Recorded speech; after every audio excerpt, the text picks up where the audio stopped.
A warm hello. Welcome to the Executive Coach Toolbox. Thank you for tuning in. If you're an executive coach, an organization leader, or just plain interested in learning about human behavior, managing relationships, motivation, life challenges, and how to deal with such day-to-day workplace and life issues, then this is your channel. Here, you will find the latest research from behavioral sciences combined with practical knowledge and tips that will help you work more effectively with your clients, team members, and most importantly, with yourself. Our goal is developing both professional and personal mastery. And now, our session today.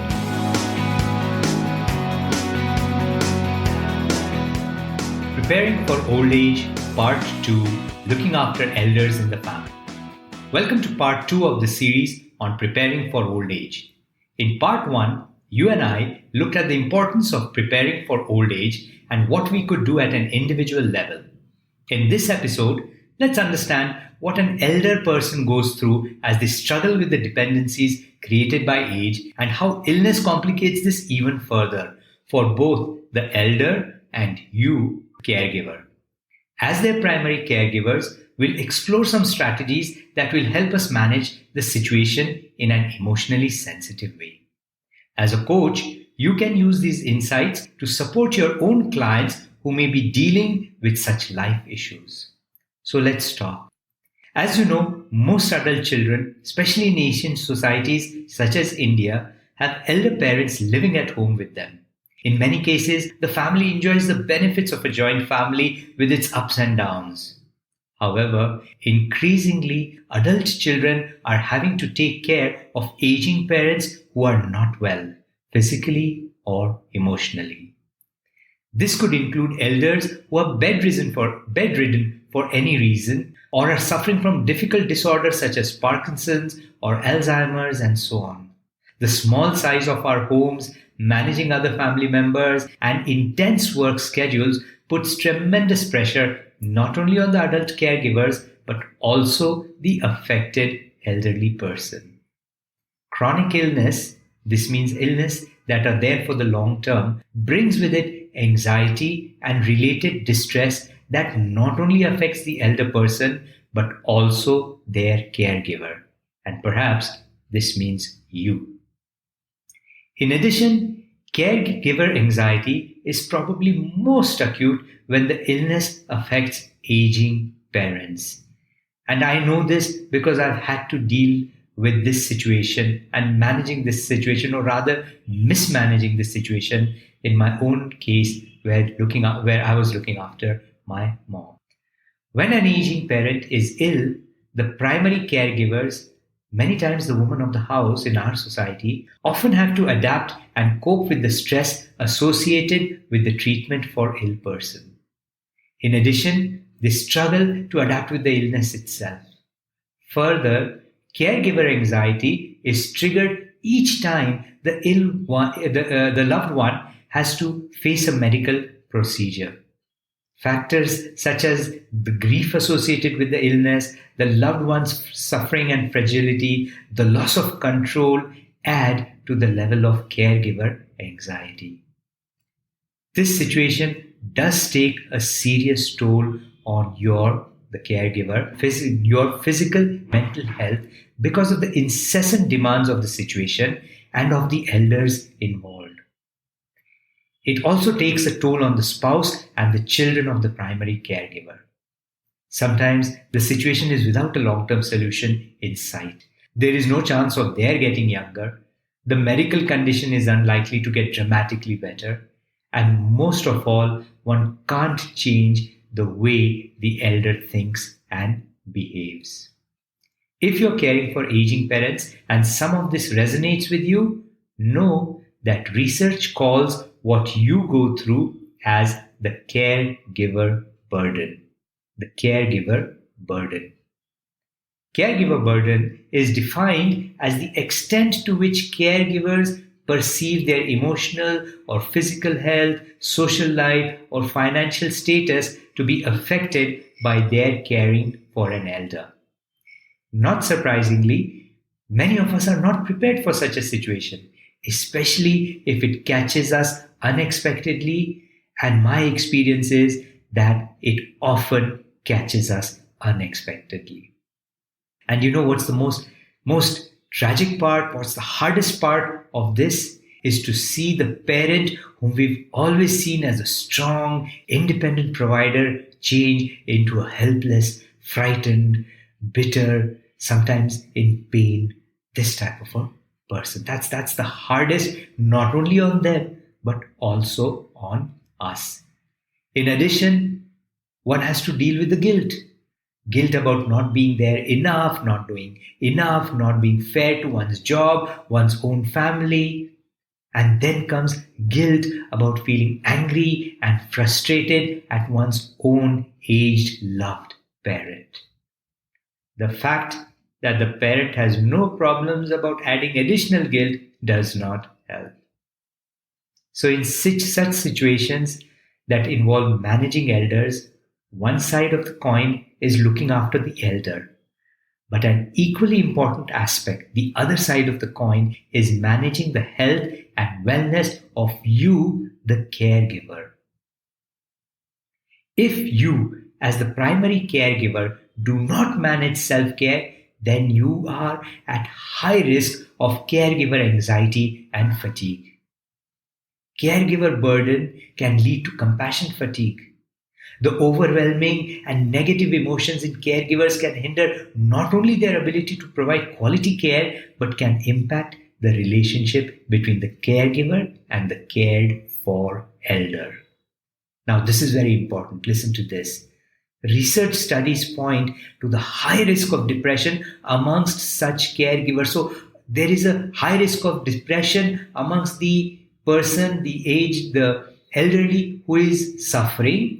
But there is also a high risk of depression amongst caregivers. And this is what you must prepare yourself for if you're in this situation.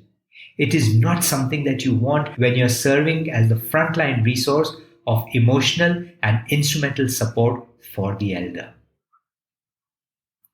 Some warning signs that the caregiver burden is taking its toll can include giving up on personal health, leisure, and social activities. Quality of sleep is affected, irritable mood and getting angry easily, difficulty in concentrating and focus, eating too much or too little, feeling sad, empty or hopeless, feeling tired and exhausted. And all this is happening while you, the caregiver, is struggling looking after looking after the aged person, managing your own family, managing perhaps a work and a career. Now, if you've been feeling this for more than a couple of weeks, then these are symptoms of depression. Be smart, be kind on yourself, and get some professional help to support you cope effectively, feel more resourced, and deal with your own emotions. Work with a coach, work with a counselor. Knowing that this is a risk, why would a caregiver wait till he or she gets seriously affected before considering self-care? Partly because self-care takes a backseat, and one does not think of caregiver burden or compassion fatigue when one is trying to stay afloat in this situation. Look, I know that this is a difficult conversation and it's an intense subject that you and I are talking about. I've struggled with it in my own life and have done just about everything incorrectly. So before we close, let's spend a few minutes on some tips that can help you manage your relationship and the situation with the aging elder. Here are 3 tips that will be helpful. Number 1, acknowledgement. Number 2, compassion. And number 3, connection. Let's look at them one by one. Acknowledgement. Number 1 is acknowledgement. The simplest and yet perhaps the most difficult is to acknowledge what the elder is going through. Most times we find it easier to rush through conversations with statements such as, oh, this will get better, or don't complain so much, or it's in your head, or be brave, or why are you feeling this way all the time, count your blessings, and so on. What we are really saying is, why don't you shut up? Or why doesn't this situation disappear? Essentially, this reflects our unwillingness or lack of patience or irritation at the disruption that the situation causes us. And that is true. It's very difficult for an adult child to see his or her parent in pain or disabled or depressed. However, the elder sees those statements as a devaluing of what they are going through. They feel alone, misunderstood, and abandoned because their loved ones do not understand or accept or validate what they are going through. So take a moment and acknowledge the reality of what they are going through: the physical pain, the helplessness of being bedridden, the isolation of depression. Tell them that you see it. Tell them that you understand their pain and feel it too. Acknowledge their reality with them. Don't sweep it away. Don't sweep it away. Tip number two to manage the interaction with our elders much better is compassion. After a point of time in caregiving, the logistics, the stress, the fatigue of managing elder care takes its toll on the caregiver. Compassion becomes the casualty. And this is even more critical when the elder is particularly difficult or irritating or rebellious. The caregiver, we're human, you're human. The caregiver can reflect these feelings by being abrupt or angry, distancing, or even rejecting. And over a period of time, compassion leaches out of the relationship.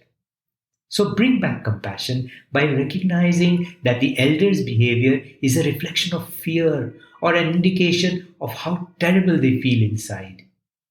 These feelings are pent up with no one to talk to them or understand what they are going through.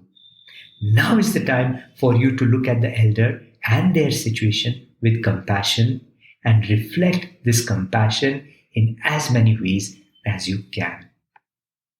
Tip number 3 to managing elder care: connection. So we said acknowledgement, we said compassion, and number 3 is connection. A casualty of long-term illness is that slowly the elder gets isolated. He or she is not able to connect with the relationship networks of so many years because of physical immobility or because they just don't feel like it. And this happens especially when they're depressed. For elders who have derived their identity and meaning from these connections, from being a social person, from doing things, from having lots of friends, from going out, it's like a plant being pulled from soil by its roots. They lose their source of emotional sustenance. And the dangerous thing is isolation can lead to chronic depression. And most times, depression is missed in elder care. We are just not able to spot that they are going through depression. So encourage them to be connected with their stakeholders in all possible ways, including leveraging technology such as Skype or WhatsApp, inviting their friends and relatives to visit them, encourage them to step out into the community if possible, and so on. Connection is a great healer. Let's bring our conversation to a close. It's been a difficult one, is it not? The objective is that if you are aware of what the situation entails, then you can prepare for it better. You need to do this not only for the aging elder, but also for you, the primary caregiver.